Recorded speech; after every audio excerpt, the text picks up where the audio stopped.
Hello and welcome to Privacy First Data with Hallam and Google, our second co-hosted event this month. If you want to watch our previous event on international growth, please visit the events page on our website, hallaminternet.com now.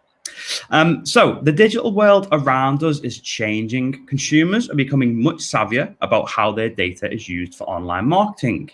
During this event, experts from Hallam and Google will be joining forces to discuss the importance of privacy-first data and how Google's recent announcements to remove third-party cookies will impact advertising campaigns online.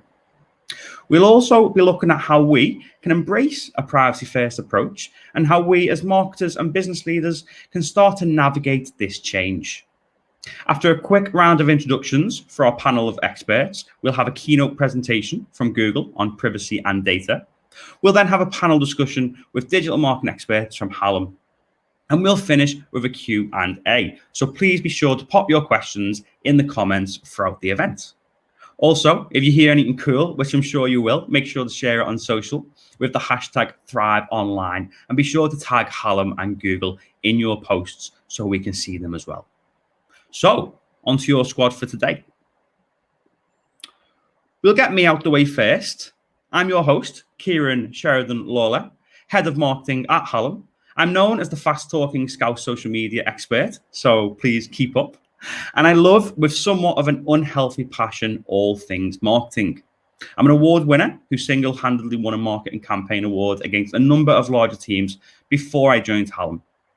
I've launched international products such as the Cheese Advent Calendar and regularly speak across the UK and Europe. It'll be an absolute pleasure to be your host today, and I'm sure you'll enjoy the event as much as I will. If you want to connect with me on social, I'm most active on LinkedIn, and you can find me via Kieran S-Lawler. But over to the important people for today. First up, Finn McDuffie. Finn, he's based in Google Ireland. Finn has been working with UK Google Ads customers for around 9 years now, initially working with end clients and then moving to the UK agency teams in 2016. He now works with the UK's top independent performance agencies like Hallam and is tasked with bringing the latest and greatest of Google Ads to these partners and their clients. Outside of work, he's a jack of all trades, a traditional Irish musician, part-time mountain biker and self-proclaimed dog parent.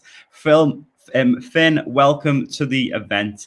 If we've got time at the end, we might be able to even get a song out of you. No, I'm only joking. For those watching at home, if you wish to connect with Finn, you can find him via LinkedIn, searching Finn McDuffie. Next up is Julio Taylor, Hallam's CEO. My introduction for Julio has to be polite, as he's my line manager, and I don't fancy being unemployed anytime soon. I could go on to say the wonderful things that he's done for me, but more importantly, he's taken Hallam Agency from strength to strength over the course of 2020 and 2021. Adapting to changing demands and implementing a way of working across all Hallam teams, which have yielded some of the biggest and best client results ever in our history as an agency. And it feels to me like he's only just getting started. Unlike many agency CEOs, Julio still likes to be part of the action, and you'll often find him randomly dropping into client sessions, whether that be client calls, ideation sessions, strategy planning, and he always adds invaluable options for our teams to go and investigate. He's probably most active out of all of us on social media, and whilst Twitter is pretty cool, it's definitely worth following him on LinkedIn for some truly thought leadership content about the sector. You can find him via Julio Taylor on LinkedIn or at Julio Taylor on Twitter. Julio, welcome to the event. Next up is our media director at Hallam, Charlotte Tomlinson. Charlotte leads Hallam's award-winning media department and has played a pivotal role in Hallam's development into one of the UK's leading agencies. Specialising in SEO, she's delivered training to top companies such as the Department of International Trade and many B2B and B2C organisations in the UK. Having worked for Charlotte in the past, I genuinely regard her as one of the top media consultants in the country. She's super down to earth and a solid leader who manages to build amazing relationships, not just with her teams, but with all of her clients as well. You can follow Charlotte on LinkedIn via Charlotte Tomlinson. Charlotte, always a pleasure to have you with us for events like this. And last but certainly not least is Julie Reid. Julie Reid is our senior strategist at Hallam. I was going to list the countries Julie has worked with clients in, but the list was just so long. Born in America, Julie now forms an integral part of Hallam's strategy team. Since starting Hallam, her dedication to doing the right thing is just so obvious. Passionate about sustainability and social justice, she loves helping clients define, demonstrate, and communicate how their business can be a force for good in the world while still making a profit. Julie also leads the sustainability initiative at Hallam, contributing to sector-wide discussions about becoming carbon neutral and the impact that advertising has on the planet. There was a recent blog post on our site about the AdNet Zero partnership that Julie's been champion, so be sure to go and check that out. If you would like to connect with Julie, you can find her via LinkedIn by searching Julie Reid. Julie, I feel as we could do a whole event on the work you've been doing recently, but a focus on privacy first data it is today. Welcome to the event. So before we hand over to Finn for the keynote, just a quick reminder, if there's anything cool that you hear, please do pop it on social media with the hashtag #ThriveOnline. And also as well, feel free to ask your comments. Like I said, we will be doing a Q&A at the end of this session, and pop your questions in the comments as we go, and we'll get to those at the end. Amazing. It's great to have you all with us today. Over to Finn for the keynote.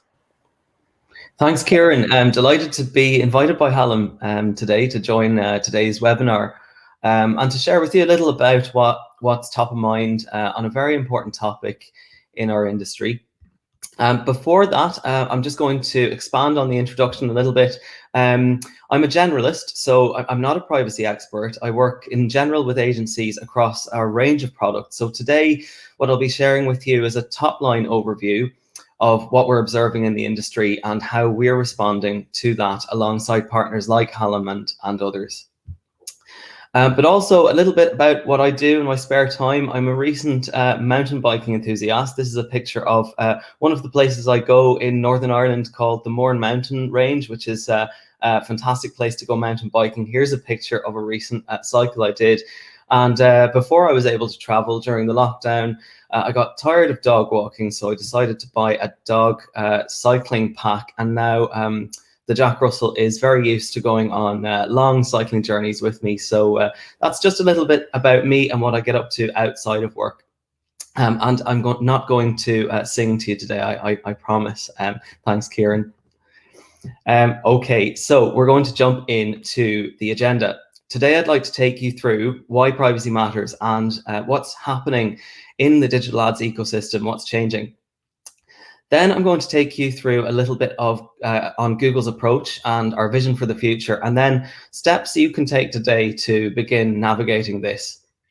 So first of all, let's tackle that top one, the changing digital ads ecosystem and why privacy matters. So obviously, Google builds for the user, and we focus on user trust, and users trust us with their information when they use our services. And this is a big responsibility and one that we work really hard to protect their information and their trust and to put them in control. But in the past few years, things have been changing on a much greater scale, and the digital advertising landscape is shifting too. And with that, you'll have, growing concerns from users. So people are getting more concerned, and this has really been driven by a series of, I guess, what you could call missteps across the ecosystem, which have reduced consumer trust. So, for example, a few amplifying factors like more coverage in the media. So the more notable breaches like Cambridge Analytica, or things like the Social Dilemma. But then you also have user experiences that come that come to mind. That ad that follows me around everywhere, or people that say to you, "I was just talking to my friend about so and so product," and then they saw an ad for so and so product. So people really believe their privacy and their personal identity are at risk. And actually, 81% of consumers say in the past year that they have become more concerned about how companies are using their data. And 59% of consumers say they are not confident that their privacy is protected by companies whose services or products they use online. Another factor to this is that businesses are seeing direct impacts on how well or how not well they're building and sustaining user trust by navigating these shifting expectations. So there was a study recently done by Cisco on data privacy that said that on average, for every dollar that a company spends on privacy, so when you think about the costs or what actions they're taking, the cost of compliance, privacy certifications, upskilling, maintaining data security, for every dollar they spent, they saw 2.7x return, so $2.70 worth of benefit. So there's definitely an upside in terms of looking out for this. Now, rising user expectations in this area and reduced consumer trust has prompted new regulations. What's followed is a wave of browser and OS changes, which Kieran mentioned at the beginning, which is really changing the way that and limiting the use of cookies and other identifiers that we've used and requiring more explicit user control. So such changes really complicate how marketers like yourselves, like us, like Hallam, how we can reach and measure audiences. And it's putting pressure on the sustainability of the digital ads ecosystem and thus of a free and open internet. So, you know, what's happening exactly is that the ecosystem is really shifting more from away from mechanisms that actually track users across the web. Identifiers are becoming more restricted. You have consent gating ads that are on the rise, and all the signs point to cross-web and app identifiers that are used for marketing and measurement are becoming more scarce.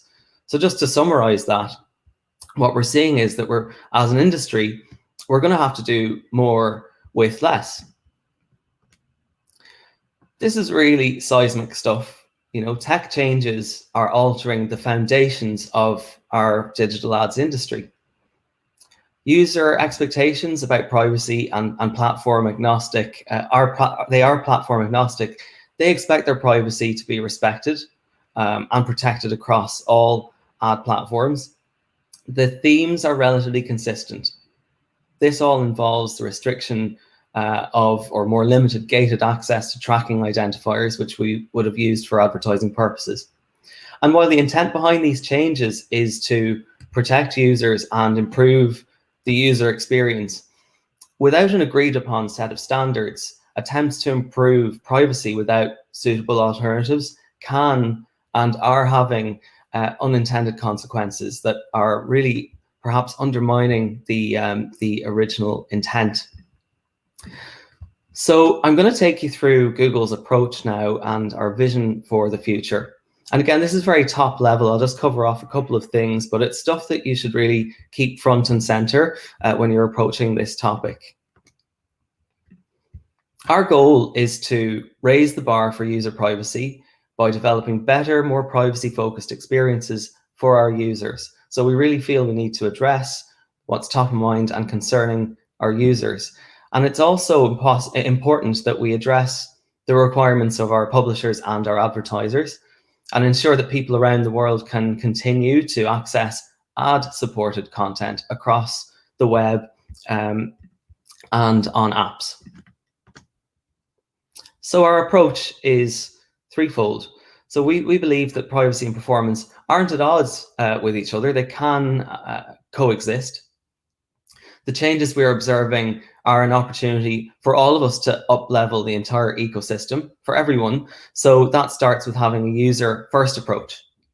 So sustaining user trust, as I've mentioned time and time again, is really core to an open ad-supported web. So we want to meet and then exceed the standard of our users and the standards that they have for data privacy and their expectations. And we really want them to have a fantastic online experience all the time. But this also means that we need to invest in privacy-preserving tech. And this will establish a foundation for long-term sustainability of an ad-supported ecosystem. So we want to build foundations for solutions that are sustainable for years. So that's looking at all of our products now with a long-term privacy lens. So this will obviously need to consider the evolving ecosystem, the rapidly changing regulatory environment. And we need standards and solutions that are going to work for everyone. So we're partnering with the industry to ensure that they do. So I'm going to take you through, in particular, the invest in privacy preserving technologies, because this is really where it gets into the finer details and the sort of things that we'll be doing with Hallam, and that Hallam will be working on and are working on.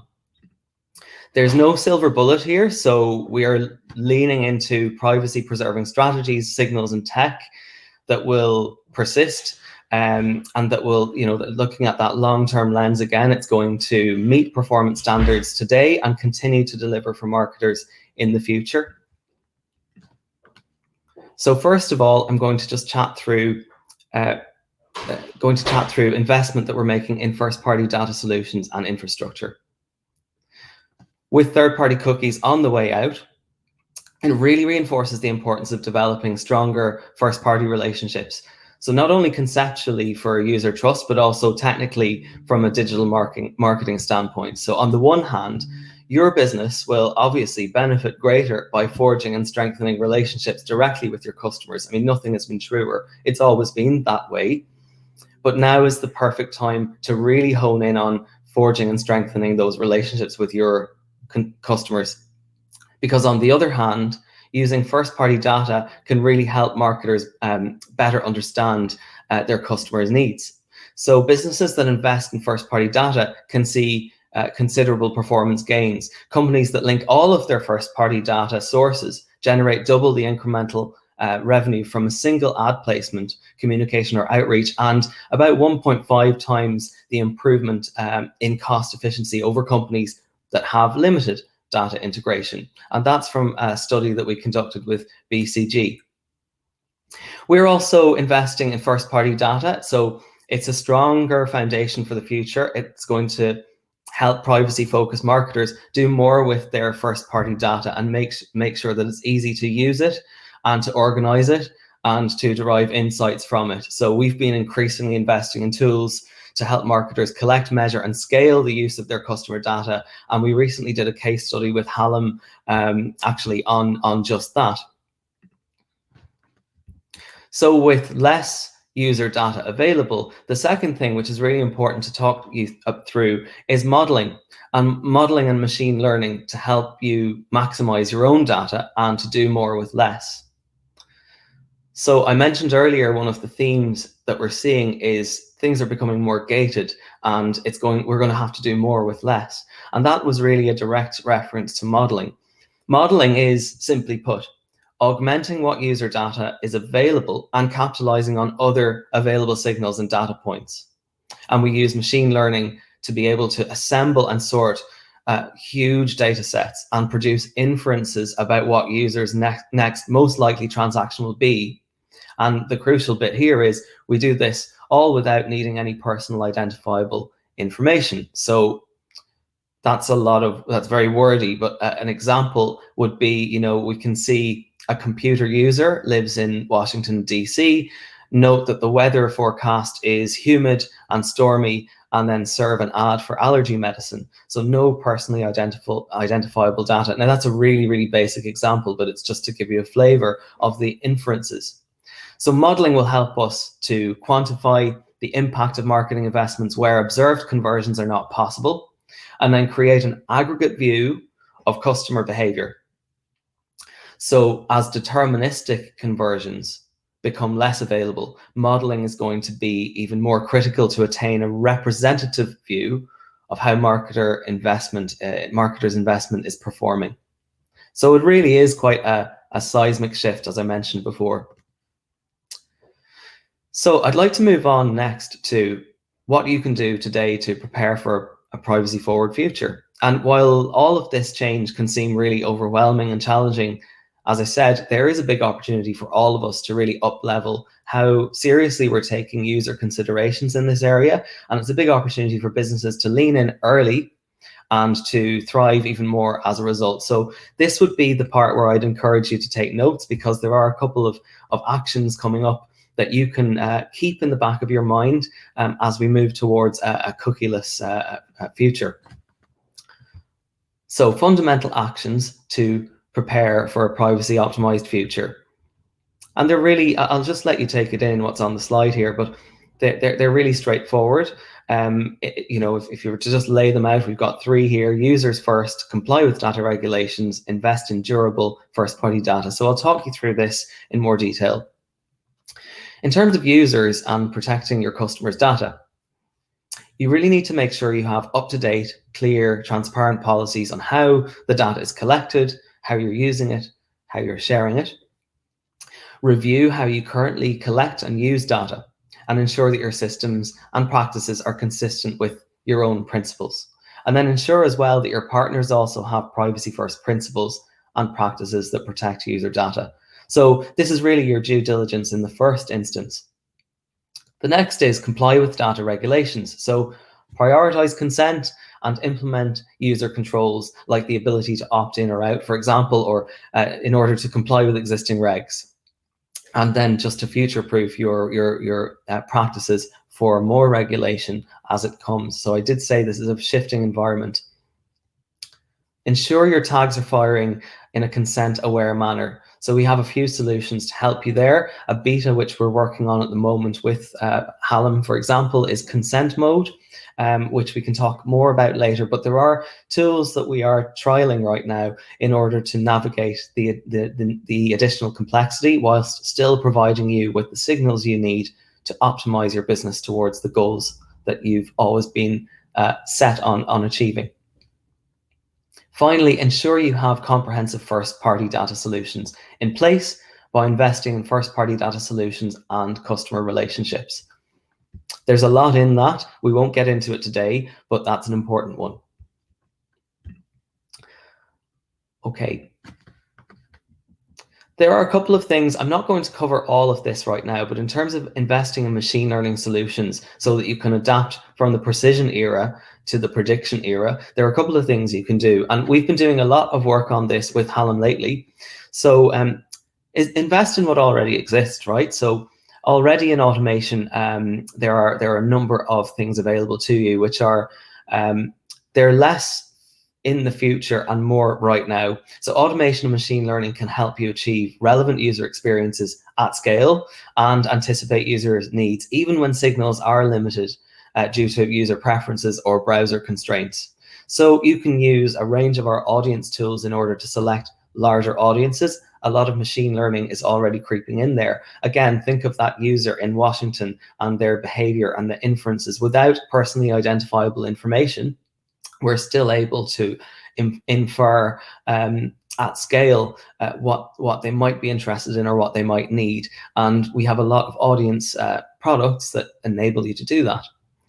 When we think about bidding, this is really, really important because adoption of smart bidding strategies, for example, conversion and value-based smart bidding strategies like target CPA or max conversions, target ROAS, these all rely on conversion data sets to bid. But when a conversion cannot be observed and modeled conversions are available in reporting, these bid strategies are able to use both observed and modeled conversions for optimization. So you've got a really flexible range of bidding options there that can help you out now, and they'll be able to help you out in the future when you start using modeled conversions when we move towards a cookieless experience. Okay, finally then, fully automated campaigns. So for example, smart display campaigns, smart shopping campaigns, these are all very well positioned for the upcoming cookieless ecosystem. And campaigns, these campaigns use full automation and machine learning prediction to reach new and existing audiences, similar to the audience selection point I just talked about. So that's the note-taking part. And I'm going to move now just to wrap up. You can't prepare too early. So in terms of the key takeaways, clients will really need to consider their entire channel approach. You can't manage what you don't measure. First-party data is king. The good news is that we can use first-party data to make search, shopping, display, and YouTube even more powerful than before. Google's machine learning combined with your first-party data is genuinely going to be hard to beat in terms of results from any other offline or online marketing channel. Automation and structure best practice is critical. Advertisers who consolidate campaigns, use broad match keywords and smart bidding, smart shopping campaigns, as I just mentioned, will be able to use the full suite of Google's audience and target solutions that in a cookieless world will be a huge differentiator from other strategies. So there's plenty that we can do in the short term as well. So to recap, I'll leave you with one thought, and that is balancing short and long term is critical in navigating the upcoming. So a couple of questions before I hand over to Kieran for the panel discussion to ask yourself or to take note of or to bring back to your team, and that your companies should really consider. How do you currently use first and third-party cookies in your marketing strategy? How do you currently use first-party data in your marketing strategy? Is it something you've invested much time in? If not, start thinking about it. How are you planning on adopting your targeting and measurement strategies when cookies are deprecated in 2022? So those are 3 questions I'd leave you with. And again, that thought that balancing short and long term is critical. So without further ado, I'd like to hand over to Kieran for the panel discussion, which I'll be joining. Excellent. Thank you very much, Finn. That was amazing to see your side of things as well. I think what I really took from that was Google identified it as a user concern, and that's the sort of the foundation or the primary reason behind it, alongside obviously helping companies and advertisers as well. But it's great to see, as marketers, we talk so much about addressing the concerns of our users, so it's amazing to see Google actually doing that as well, which I know you've been doing for years anyway. That's why Google's so successful.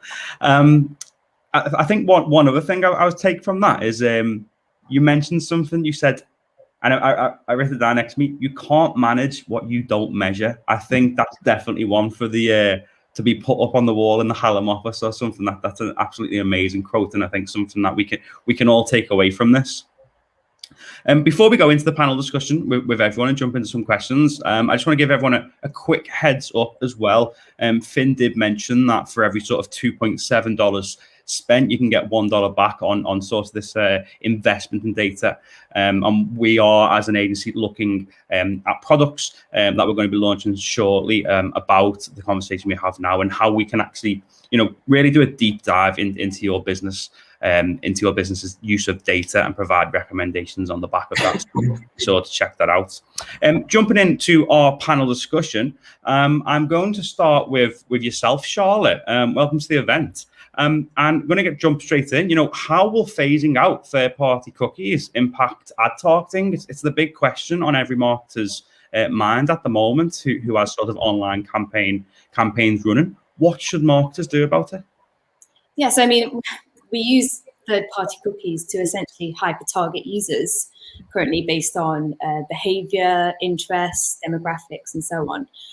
So that's when it comes to retargeting, matching visitor profiles, building out audience lists, all of these kind of things that we're able to do in their current form will essentially be gone once third-party cookies are phased out.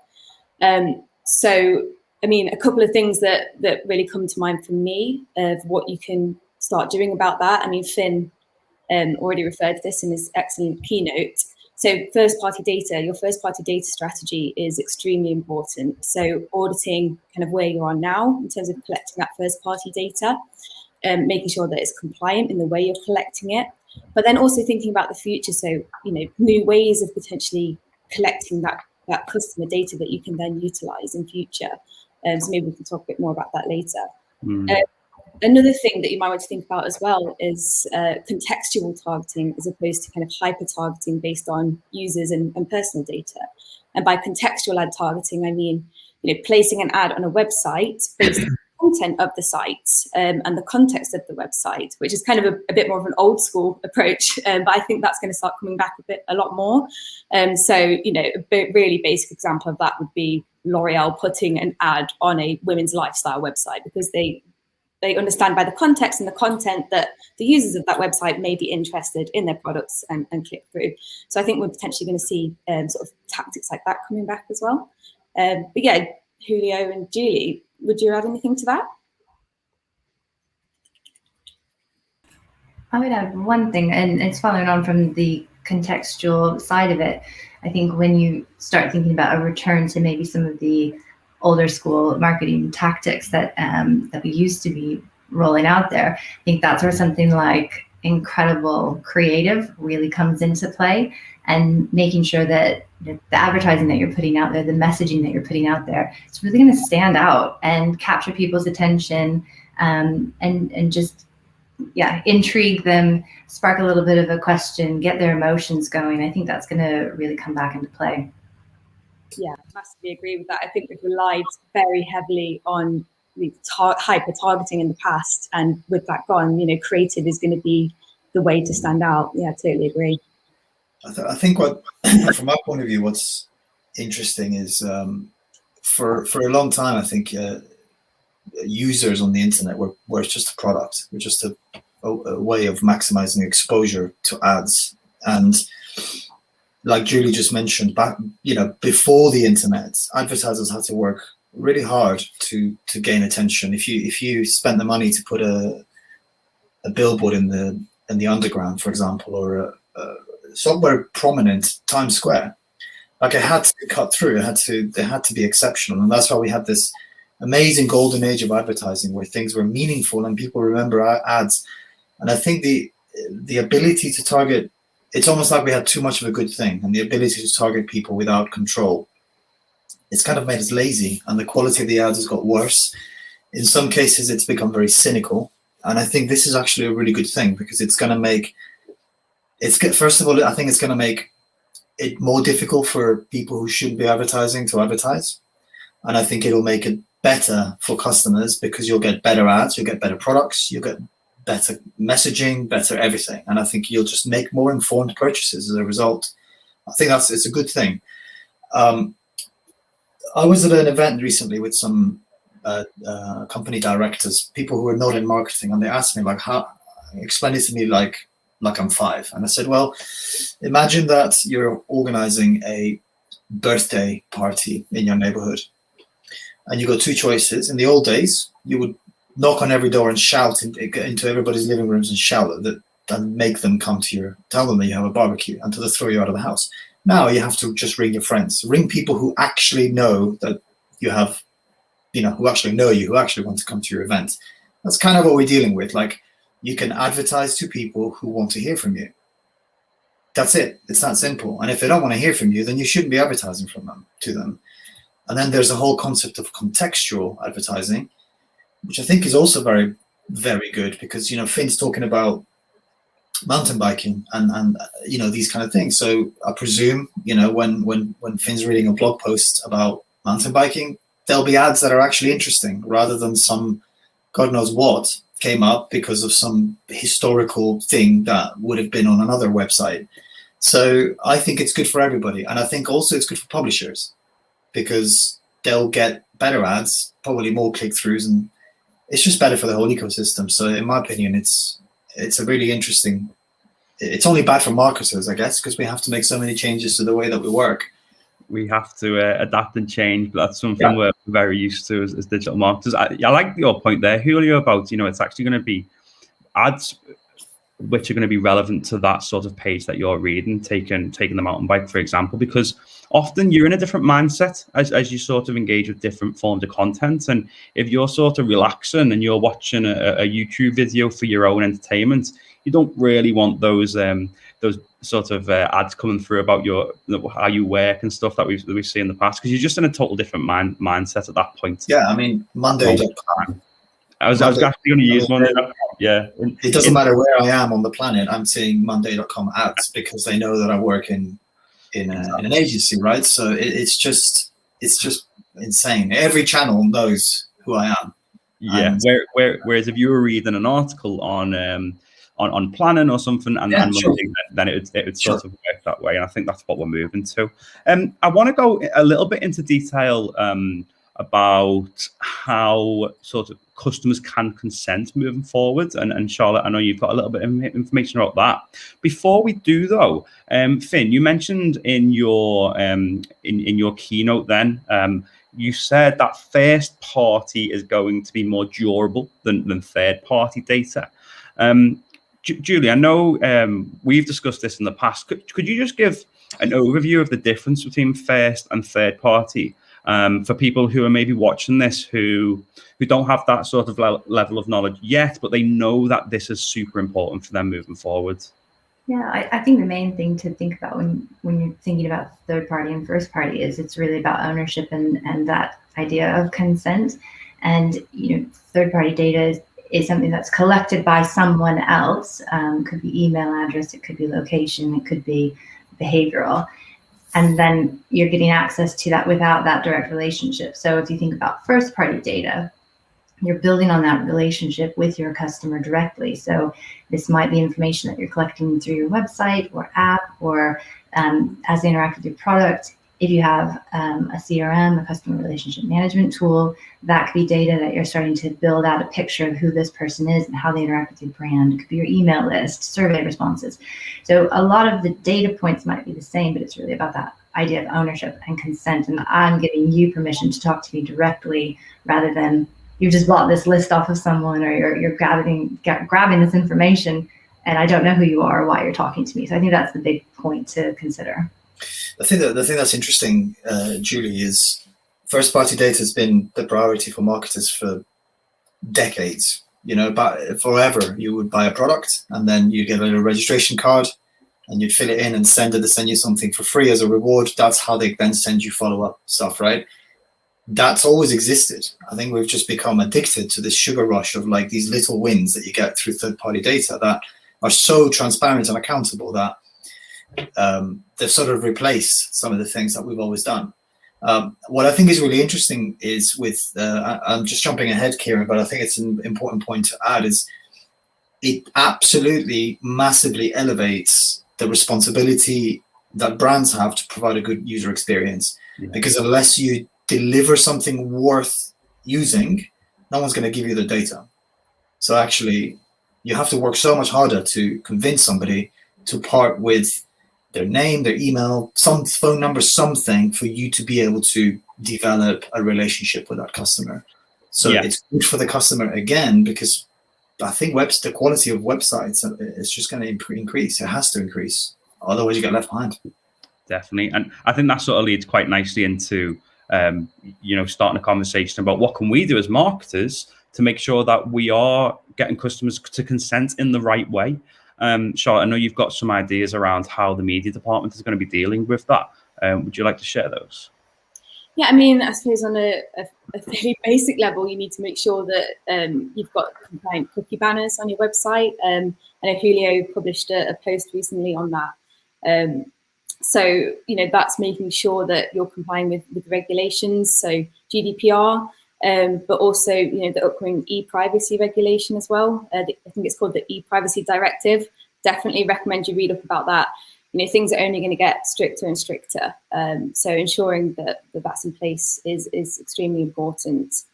Another thing that Finn referred to is, testing out things like Google's consent mode, which enables us to better understand how Google tags behave before and after a user consents once they're on your website. Maybe Finn can tell us a bit more about that. Absolutely, yeah. So this one is a measurement beta that we're running. It's called Consent Mode, and it's ongoing. It's available in Google Ads and DV360. It's operating across search, display, YouTube, and discovery. And what it is basically it offers advertisers more flexibility in terms of the tags that they use alongside their consent tools. So it introduces 2 tag settings, and this will enable advertisers to manage cookies depending on what the user decides to do. So how the user behaves before and after making their consent decisions, and then that helps advertisers to better understand conversions whilst respecting the choice the user has made. So that's it. It is straightforward, and through Hallam we're able to onboard customers to this beta. And as I said, it's something that we're very focused on testing right now. So that's it in a nutshell. But if there were any other questions, I'd be glad to take them. Definitely, and for everyone who's watching at home or in the office, please feel free to fire your questions into the comments, and we'll pick them up as part of the Q&A towards the end as well. I want to move on to talking about essential versus non-essential cookies. But before we do that, Charlotte, we were talking about more practical examples of how we can start collecting that first-party data. And what does that actually mean for marketers like us, maybe people who are watching this stream and they're thinking, okay, this is all great, and it's give us loads of information about what's changing and how we can adapt, but what do I actually need to do on our website or through our socials or our communications, whether that be email or whatever it is, to actually start, collecting it in the right way? Yeah, sure. I mean, it's going to vary a lot depending on whether you're B2B, whether you're an e-commerce site, and what you're able to do. I guess some sort of initial practical examples may be, providing exclusive content. So I think maybe you mentioned this before. So creating like a really great value exchange. If you want to get people's personal details, you have to give them something that they actually want in return. So it could be something, like exclusive content, maybe a more streamlined way of engaging with your website. So, why would someone register with your website? Well, it's because it's going to be easier for them next time. All of these kind of little things that you can do to start collecting that data. But yeah, I don't know if anyone else got any other thoughts on that. You were talking about value exchange, and I know Julie has some really great thoughts on that. One thing, back to my point earlier about the subway ads and the old school, I guess, traditional way of advertising is, I think a lot of digital advertising strategies have relied on like brute force repetition. You just keep showing them the ad until eventually they buy it. And I think we now need to work so much harder to compete in a space which is just the human attention span. Like that's what you're competing for, right? We call it the attention economy. That's actually what we're competing for when we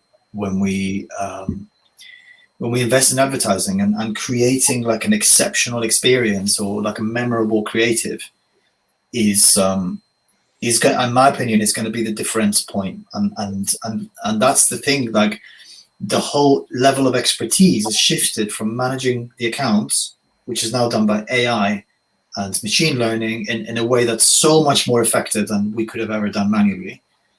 The skill is now shifting towards the way you present the ads, the strategy, the content, what happens after you click the ad. That's another thing, right? I've been in situations with clients where the previous agency would report wonderful click-through rates, but what happens after you click the ad? Well, that's not our problem. We've got the customers there.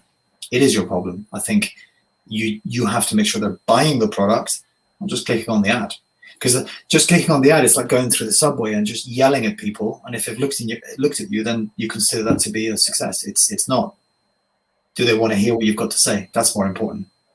I think it's a very good way of looking at it as well. By marketing needs to be ingrained in the overall business goals. And whilst we can look at sort of, okay, how many people walk past that subway ad or how many people click through on a Google search ad to visit the website. I mean, these are metrics which are important, but they're important for the optimization stage of the campaign, not necessarily the end result of the campaign, which is what is the ROI? What is that sort of lifetime value that you've brought through or you will bring to the company as well? Charlotte, some great examples there of how we can do it. And I think one other thing to add on to that, whether you'd agree, is once you have that data and you were talking about that sort of value exchange, is making sure that it's segmented in the right way. So then we're then providing the right content to the right segments, opposed to sort of that, mass market, in which we are going to be able to do with first party, which is something that we've leaned on third party to do with in the past, I suppose. Julio, quickly want to touch on when people do visit websites and sort of that sort of technical aspect of essential versus non-essential cookies. And if you could break that down for the viewers, please. So the simplest way to explain it is an essential cookie is something that without that, the website doesn't work. So for example, a login or something like that, that's essential for the basic operation of the website. GDPR is very, very explicit with what's essential and isn't essential. And if you were to take the most extreme interpretation of it, or like the most literal interpretation, then any form of tracking for marketing purposes is non-essential tracking, including analytics. Now, there are some things which I think we should talk about today, which like consent mode and stuff like that. But basically, for example, you log into Spotify to listen to music. That's through the web browser. That uses a cookie to know that you're logged in. That's an essential cookie.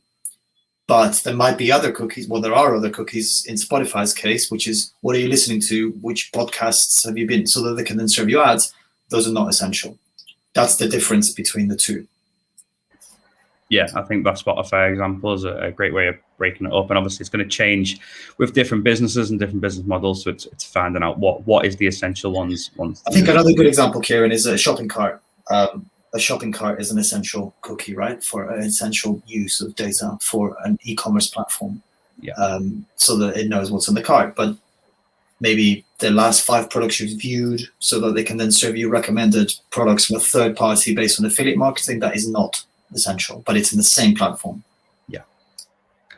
I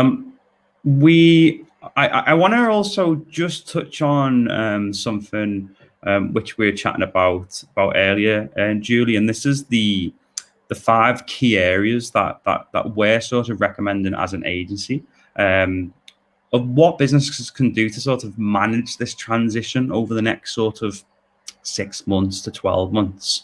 So what is our strategy team currently working on, and what are those recommendations that we're giving out? Yeah, absolutely. We are starting to have conversations with clients around almost doing like a marketing data audit, and it's really about making sure that they're set up for success as these changes come down the pipeline. So the 5 key areas that we look at around data curation and consent. So that again is how you're storing and collecting that information, and about that transparency of communications that I think Finn was mentioning that's so important about building trust. The second area is around your CRM. So do you have one? Is it up to date? How are you using it? What else is it connected to? And then do you have automation workflows in place to kind of make sure that you're using that data correctly? Third point's around reporting and attribution. And so this is making sure you have really clear KPIs. You're reporting on things consistently. You've got your analytics set up in a way that's a single source of truth. And we work quite a lot with offline conversion tracking and making sure that we're able to loop in what's happening offline back into the CRM, back into analytics, back into your ads platform, and making sure that we're that feedback loop with data that's so critical. Further is around marketing data usage. So again, how you're using your first party data. What are you using it for? Are you doing email marketing? Are you taking it through into other marketing? Are you doing personalization? How are you using it in your advertising? And then finally, just around marketing technology and making sure that your tech stack that you're using for your marketing is fully integrated, it's being reported on properly, you've got the resources in place, you've got the workflows in place, and just really making sure that at every stage that you have first party data, you're able to use it and make it work as hard as it can for you while still balancing that trust with the audience. Yeah. Those recommendations are great, and I think the one which sort of always sticks out to me is that sort of OCT, the offline conversion tracking of marketers being able to find out, if someone even gives you a phone call, where did that initial come from? And we're so used to last click attribution, where was the last click that person had before they purchased our product or got in touch with us, and there's so much that happens before that, as we all know, and being able to identify that journey is super cool for our optimization of future campaigns as well. We're going to move on to the Q&A section, and we've had a couple of questions come through. If anyone watching at home or in the office has any further questions, please do pop them in the comments. We've got a question, Finn, which I'm going to come to you about Google Ads and search, and also a question about data clean rooms, which Julio, I'll come to you in a second on. So Finn, someone's asked, they drive most of the leads through traffic. that they get from Google Ads, Google Search in specifically. What do they need to start doing now to prepare for any impact of changes in the future? Yeah, this is a really common challenge that our advertisers are facing right now. That uncertainty is universal. It's a really important question. So thank you, whoever asked it. There are a couple of things I would say. So first of all, I would recommend engaging an agency for the exact reasons that Julie just talked through, because the next step would be to conduct an audit. So establishing the status quo is really important. And I understand this webinar is available on demand afterwards if you need to revisit what Julie went through, but that 5-point audit is exactly what you need to do to establish the status quo. The next thing as well, I'd say in terms of trying to change the status quo, because change is on the horizon, whether you like it or not, you've really got to start getting the board members of your business or the decision makers on board with this. So start setting expectations at board level that changes are coming. This will create urgency. It will set expectations that there may be additional resource required for this, additional time, cost, and that there may be a change of reporting. And it's really at that point that you start to unlock conversations, as to how you can prepare. So I know this is all very much about establishing the status quo and making sure that key stakeholders are aware and back additional resource to start making changes. The changes that then follow are the likes of trialing consent mode or enhanced conversions, which is another measurement beta that we're using, which I spoke a lot about modeling in my keynote, and enhanced conversions does just that. By doing that, and by partnering with an agency that is already so forward thinking and experienced in the realm of automation, you'll be able to use those bid strategies I talked about to drive performance based on either observed or modeled conversions off the types of based on the betas that we put in place, whether it's consent mode or enhanced conversion. So without getting too caught in the weeds, though, just to summarize, first of all, engage an expert. Next, establish the status quo, and then finally go about changing it by getting stakeholder buy-in and by working with the likes of Hallam and ourselves to future-proof your business. Yeah, some really, really good sort of next steps for everyone to take away there, Finn. Appreciate your input on that one, mate. Awesome. So another question has come in from someone watching at home, and it is around they've heard in the news and the media around data clean rooms and how they're going to impact this. But more so a question around what are data clean rooms and how will they make an impact? Julio, I know you've got a little bit to share on this one. Yeah, I mean, they're not really a new concept, but it is quite a deep topic. And I do recommend reading about the whole thing about data clean rooms. Is quite a big thing. But the best way to think about it is storage of advertising data that you don't directly access for any purpose other than aggregated use of that data. So, for example, one of the things like Finn mentioned, and I know Google are talking about, is the ability to target, for you to gather data from your users through analytics and storing it in a way that even though you can use it because you've gathered it, you can't directly access their email addresses. You can't directly access some of the information that data has inherently in it. So yeah. It's the term data clean room effectively states that it's data that is very, very strictly compliant with privacy regulation. So, for example, if I collected a whole bunch of emails and phone numbers and put them in a spreadsheet, that's not compliant. It's data that is very, very strictly compliant with regulation that can still be used for marketing purposes. But to do that, you need a whole infrastructure and a whole very serious set up. And that's one of the examples of what Data Clean Room is, what Google are doing about flocks and so on. That's an example of how that's done. It's data you can access and use, but you don't. But it's done in a very, very compliant way.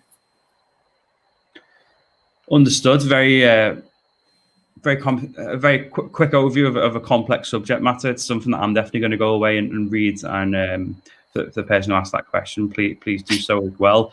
We're going to start wrapping up shortly. We've got. There is Kieran. Sorry, there's a question that's just come in from Tom talking about. Amazing. I was GA4. GA4. So this is something that I'm sure we could all speak about. The question is there benefit or even a need to move to GA4 in the new world of marketing and web analytics?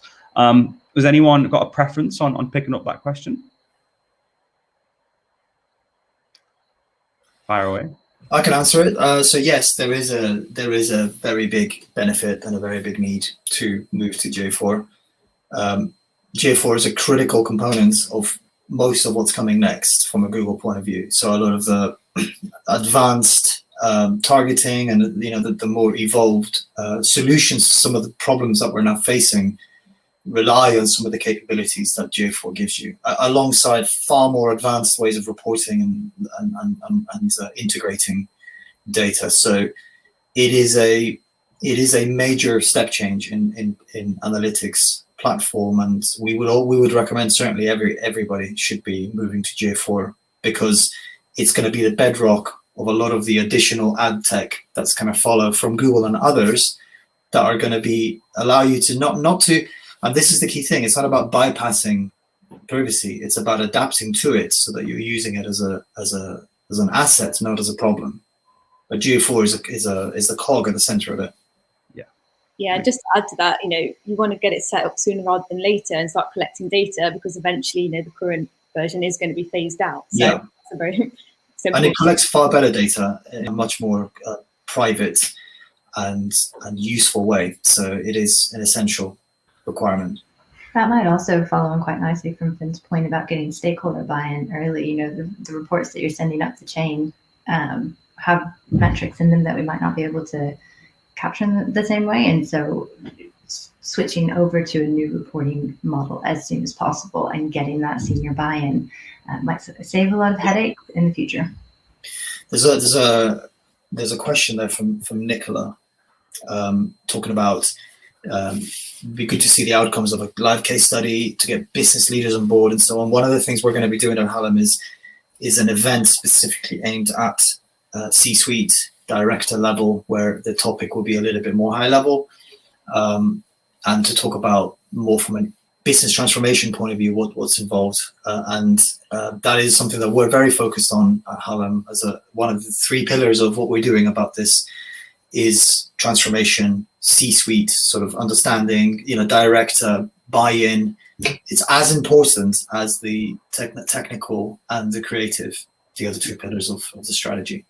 So it's very important. So you definitely stay tuned, because that is something that we're very focused on, and we're going to keep talking about for probably the next 20 years, I'm going to guess, Kieran.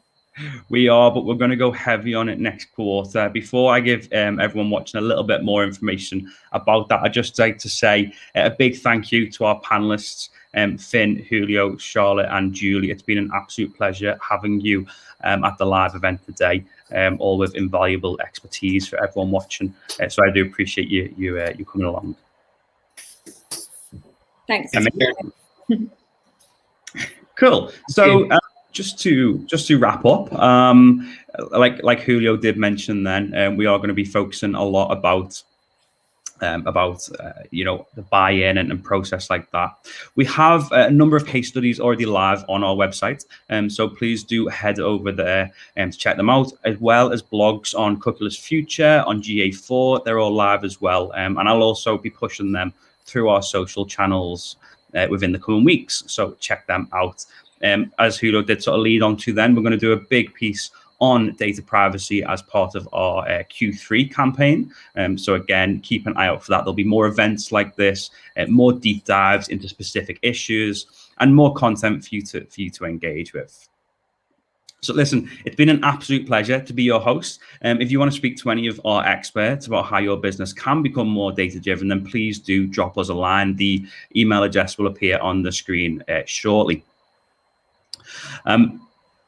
Basically, what I was going to say, I'm literally waiting for that slide to pop up so you can see it. But if you do want to thrive in a private world, please do drop us a line today. Thank you very much. I've been your host, Kieran S. Lawler. Thank you to our wonderful panelists. But most importantly, thank you to everyone who has tuned in to watch this at home or in the office. It's been awesome. Peace.